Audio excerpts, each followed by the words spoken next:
नमस्कार। आज एक बहुत ही दुखद पर महत्वपूर्ण मुद्दे पर ऑल इंडिया कांग्रेस कमेटी की तरफ से प्रेस वार्ता करते हुए मैं सभी प्रेस कर्मियों का स्वागत करती हूं, अभिनंदन करती हूं, इस्तकबाल करती हूं। और इन पंक्तियों के साथ मैं अपनी बात की शुरुआत करना चाहती हूं कि निसार तेरी गलियों के ए वतन कि जहाँ चली है ये रस्म कि कोई न सर उठा के चले। बाबा सिद्दीकी जी को सरेआम मौत के घाट उतार दिया गया, उनकी हत्या कर दी गई। और ये बात किसी बीहड़ सुनसान जगह की नहीं है, ये मुंबई महाराष्ट्र के बांद्रा इलाके की है। और मैं एक ऐसे व्यक्ति की बात कर रही हूं जो एक बहुचर्चित लोकप्रिय समाज सेवी तो थे ही, साथ में 3 बार के एमएलए और पूर्व मंत्री थे। मैं एक ऐसे व्यक्ति की बात कर रही हूं जो वाई लेवल की सिक्योरिटी प्रोटेक्टेड थे। मैं एक ऐसे व्यक्ति की बात कर रही हूं जिन्होंने 15 दिन पहले ही महायुति सरकार को विधिवत तरीके से सूचित किया था कि उन्हें जान से मारने की धमकियां मिल रही हैं। मैं एक ऐसे व्यक्ति की बात कर रही हूं जिनकी पुलिस सुरक्षा बढ़ा दी गई थी और बावजूद इसके, बहुत महत्वपूर्ण बात है ये, कि बावजूद इसके बाबा सिद्दीकी जी को मार दिया गया। और ये पूरा घटनाक्रम अगर हम देखें तो एक बहुत ही वाजिब, बहुत ही जायज सवाल न सिर्फ इस देश के नेताओं, इस देश के राजनीतिक दलों, बल्कि हर भारतीय नागरिक, हर मुंबई और महाराष्ट्र के निवासी के दिमाग में कौंध रहा है कि अगर एक वाई लेवल सिक्योरिटी प्रोटेक्टेड व्यक्ति के साथ, एक पूर्व मंत्री, 3 बार के एमएलए के साथ इस तरह की दुर्दांत घटना घटित हो सकती है, तो उस आम आदमी, आम नागरिक की सुरक्षा का क्या? मुझे लगता है यह कहना अतिशयोक्ति नहीं होगी कि आज महाराष्ट्र, मुंबई में मोदी और शिंदे की सरकार जहां है, भाजपा की सरकार जहां है, महायुति सरकार जहां है, एक ठगबंधन की सरकार जहां है, वहां हर व्यक्ति का जीवन एक डर के साए में बीत रहा है। घर और ऑफिस के भीतर डर, तो वो 4 दीवारी लांघते हुए डर, सुनसान राहों पे डर, तो सरेआम भीड़ में डर, रात के सन्नाटे में डर, तो दिन दहाड़े डर। और इस डर की जिम्मेदारी किसकी है? ये सवाल पूछना जनता का अधिकार है और वो चीख चीख कर पूछ भी रही है। और मैं भी पूछना चाहती हूं कि ये डबल इंजन सरकार के नाम पर बार बार गाल बजाने वाले, दम भरने वाले, अपनी पीठ थपथपाने वाले देश के गृह मंत्री कहां सो रहे हैं?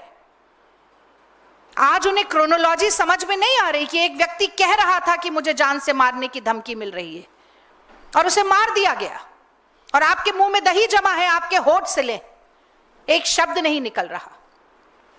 और मैं एक बात और कहना चाहती हूं, कल विजयदशमी थी, दशहरा था, और हर भारत का निवासी आस्था और संभावना का मेल करके इस बात में विश्वास रखता है कि कल का दिन बुराई पर अच्छाई की जीत का दिन था, अन्याय पर न्याय की जीत का दिन था, असत्य पर सत्य की जीत का दिन था, दुराचार पर सदाचार की जीत का दिन था, और रावण पर राम की जीत का दिन था। और इससे ठीक उलट कैसे अन्याय, अत्याचार, जुल्म, शोषण अपने पांव पसार रहा है महाराष्ट्र में और पूरे देश में। इस बात का प्रत्यक्ष प्रमाण, बहुत दुख है मुझे इस बात का, कि विजयदशमी के दिन, दशहरे के दिन न सिर्फ देश ने बल्कि पूरी दुनिया ने देखा। तो गोस्वामी तुलसीदास तो श्री रामचरितमानस में लिख गए थे कि राम राज कैसा होना चाहिए, और ये जो स्वघोषित धर्म के ठेकेदार बनते हैं, जो राम राज की बात करते हैं पर मुंह में राम बगल में छुरी लिए बैठे रहते हैं, इन्हें शायद याद नहीं है गोस्वामी तुलसीदास ने लिखा है कि दैविक दैहिक भौतिक तापा, राम राज नहीं काहू ही व्यापा, सब नर करही परस्पर प्रीति, चलही स्वधर्म निरत श्रुति नीति। और ठीक इसका उल्टा, उलट बांसी, जो हम कहते हैं कि उल्टी गंगा बह रही है, वो हो रहा है महाराष्ट्र में। तो ये कहना अतिशयोक्ति नहीं होगी कि राम राज तो भूल जाइए, घोर जंगल राज और रावण राज है, और इस रावण राज का अंत जनता करने के लिए ठान कर बैठी है। इसीलिए कहीं ना कहीं ये चुनाव की भी तारीखों को टालने का काम कर रहे हैं। और अंत में मैं सिर्फ एक बात और यहां पर जोड़ना चाहती हूं कि जब सरकार खुद अपराधियों की सरपरस्त बन जाती है, हमने देखा किसानों के आंदोलन में, हमने देखा पेपर रद्द पेपर लीक के दौरान नौजवानों के आंदोलन में, हमने देखा कैसे सोहनम वांगचुक आ रहे थे तो उनको रोक दिया गया, हमने देखा कि कैसे पहलवान लड़कियों का, पहलवान बेटियों का सम्मान कुचलने का काम किया गया, हमने देखा कि उन्नाव से लेके हाथरस से लेके पूरे देश में छोटी छोटी बच्चियों और महिलाओं की अस्मिता कैसे तार तार होती है, और बार बार मोदी सरकार या तो खुद अपराधी बन के कटघरे में खड़ी होती है या अपराधियों को संरक्षण देने का काम करती है, उनको बचाने का काम करती है। तो जब अपराधियों के साथ ही सरकार खड़ी होगी तो गुनहगारों का हौसला कितना बुलंद होगा और उसके कितने दुर्दांत परिणाम होंगे, इसका भी हमने एक रूप कल देखा है। क्योंकि लगातार प्रशासन का हौसला पस्त हो रहा है और गुनहगारों का इकबाल बढ़ रहा है, इसीलिए इस तरह की वारदातें अंजाम देती हैं। सबसे पहले आदरणीय राहुल गांधी जी ने, कांग्रेस पार्टी के राष्ट्रीय अध्यक्ष मल्लिकार्जुन खड़गे जी ने, जैसा कि आप पीछे ट्वीट्स में भी देख रहे हैं, न सिर्फ निंदा की है, न सिर्फ प्रशासन और सरकार को जिम्मेदार ठहराया है, बल्कि यह भी कहा है कि तफ्तीश होनी चाहिए, निष्पक्ष तफ्तीश होनी चाहिए, न्याय होना चाहिए, नीतिगत तरीके से होना चाहिए। और मैं अपनी बात को ये कहकर समाप्त करना चाहती हूं कि डबल इंजन सरकार है तो डबल जिम्मेदारी भी होती है, न सिर्फ महाराष्ट्र के मुख्यमंत्री की और गृह मंत्री की, बल्कि देश के प्रधानमंत्री और गृह मंत्री की भी। और अगर नैतिकता का लेश मात्र भी आपके अंदर बचा है, अगर आपकी अंतरात्मा जरा सी भी आवाज दे रही है, तो शिंदे जी, फडणवीस जी और अमित शाह जी को इस्तीफा देना चाहिए। और अगर ये इस्तीफा नहीं दिया जाता है, जैसा कि मैं जानती हूं, तो जनता तैयार बैठी है आपकी कुर्सी आपके पांव के नीचे से खींचने के लिए। और महाराष्ट्र में जनता क्या महसूस कर रही है, महाआघाड़ी इस बारे में क्या सोचती है, कांग्रेस पार्टी क्या सोचती है, इसके बारे में आप के समक्ष अपना वक्तव्य रखने के लिए माइनॉरिटी कमेटी के चेयरपर्सन और महाराष्ट्र से राज्यसभा सांसद इमरान प्रतापगढ़ी जी यहाँ मौजूद हैं और आप सभी के समक्ष अपने विचार रखेंगे। अब मैं माइक उन्हें सौंपती हूँ।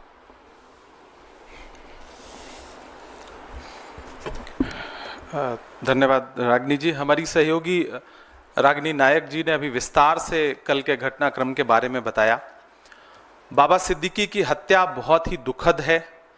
कांग्रेस पार्टी के राष्ट्रीय अध्यक्ष मल्लिकार्जुन खड़गे जी ने, नेता प्रतिपक्ष लोकसभा में आदरणीय राहुल गांधी जी ने ट्वीट करके अपनी संवेदना परिवार के प्रति और एक निष्पक्ष जांच की मांग की है।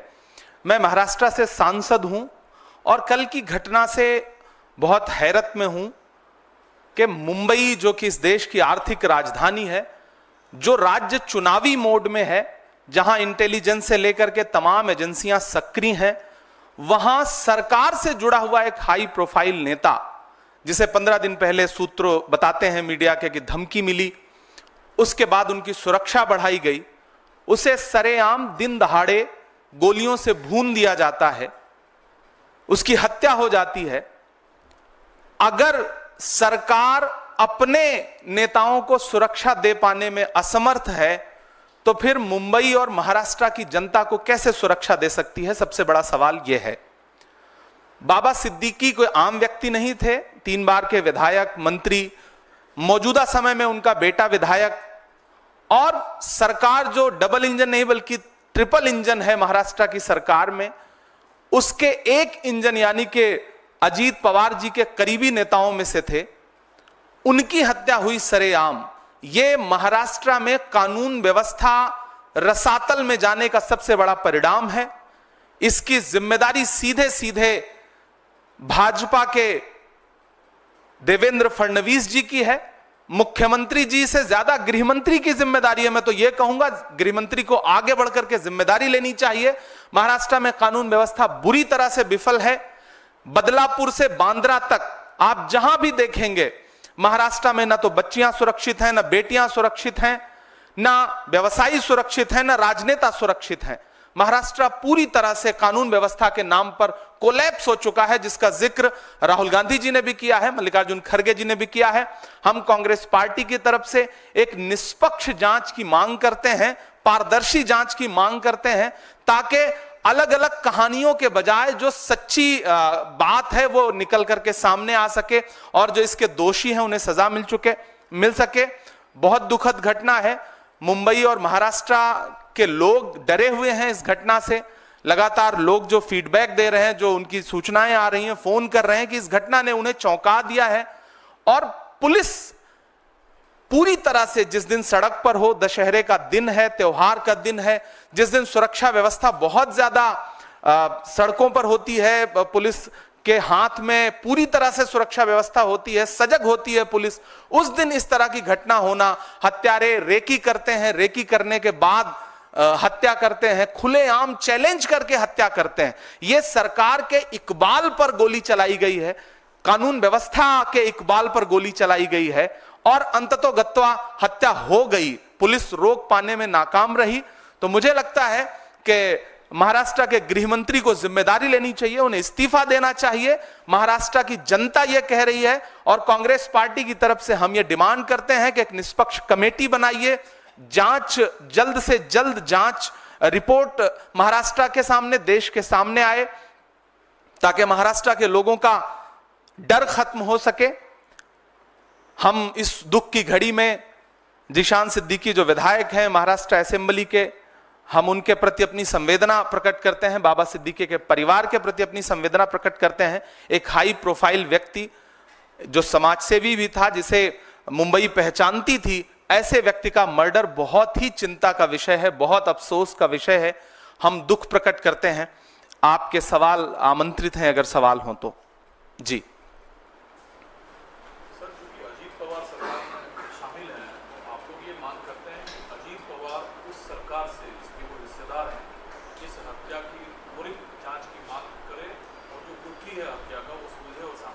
नहीं, सिर्फ अजीत पवार जी को तो मांग करनी ही चाहिए, वो उनकी पार्टी के एक इंपॉर्टेंट नेता थे, लेकिन देश का हर विपक्षी दल मांग कर रहा है कि डबल इंजन, ट्रिपल इंजन की सरकार कर क्या रही है। सबसे पहला तो हम अजीत पवार जी पे से प्रश्न ना पूछ के हम देवेंद्र फडणवीस जी से सवाल पूछे ना, हम शिंदे जी से सवाल पूछे ना कि उनकी पुलिस क्या कर रही है, उनका प्रशासन क्या कर रहा है। हम सवाल को घुमाते क्यों है? हमें तो सीधे सीधे महाराष्ट्र की सरकार से, वहां के गृहमंत्री से सवाल पूछना है कि कैसे हत्या हुई, बाकायदा चैलेंज करके हत्या हुई। तो ये तो सीधे सीधे आपकी जिम्मेदारी, आगे बढ़िए, जवाबदेही लीजिए।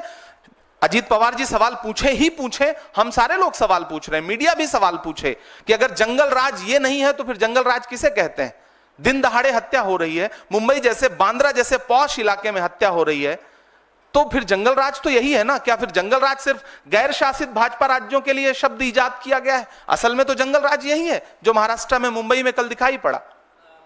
बाबा सिद्दीकी को वायु सुरक्षा मिली हुई थी और कई और भी ऐसे लोग हैं, दावा किया जा रहा है सोशल मीडिया पे कि एक गैंग है, वो धमकी दे रहा है कि भाई हमने हत्या की है, ये सारी चीजें हैं। उन लोगों की सुरक्षा को लेकर भी आप कुछ कहेंगे कि वायु सुरक्षा के बावजूद भी बाबा सिद्दीकी को मार दिया गया इस तरह से खुलेआम, और भी लोगों को धमकी इस तरह से दी जा रही है?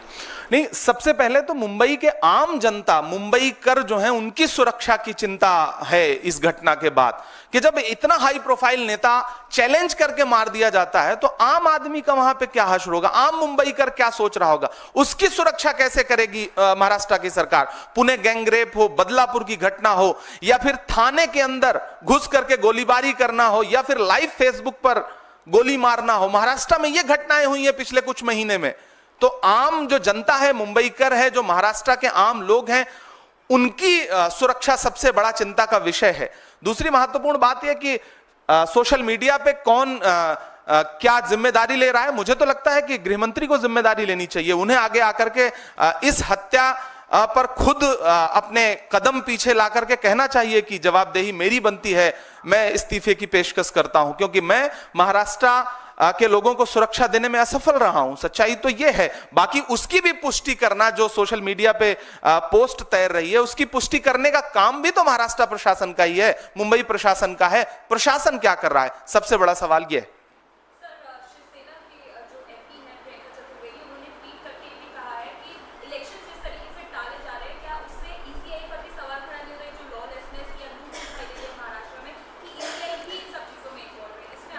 देखिए, मुख्य चुनाव आयुक्त महोदय मुंबई का दौरा करते हैं, महाराष्ट्र का दौरा करते हैं। मुख्य चुनाव आयुक्त टीम के साथ अगर किसी राज्य में जा रहे हैं तो इसका मतलब इलेक्शन मोड में है राज्य, सारी एजेंसियां सक्रिय हैं, सारी एजेंसियां इलेक्शन मोड में हैं। ऐसे में जब सारी एजेंसियां सक्रिय हैं, उसके बाद इतनी बड़ी घटना हो रही है, तो यह तो बहुत बड़ा सवालिया निशान है, न सिर्फ राज्य के प्रशासन पर बल्कि केंद्र के प्रशासन पर भी बहुत बड़ा सवालिया निशान है। तो मुझे लगता है कि प्रियंका जी ने जिस संदर्भ में यह बात कही है, महाराष्ट्र के, झारखंड के इलेक्शन जिस तरह टाले गए, तो मुझे तो सरकार से, महाराष्ट्र की सरकार से पूछना है, भाजपा सरकार से पूछना है कि क्या आप इस तरह से चुनाव का आगाज कर रहे हैं, खूनी आगाज कर रहे हैं महाराष्ट्र में, जो कल्चर नहीं है, जहां राजनीति में बड़ी शुचिता और बड़ी सादगी है, वहां आप इस तरह से एक चुनावी आगाज कर रहे हैं।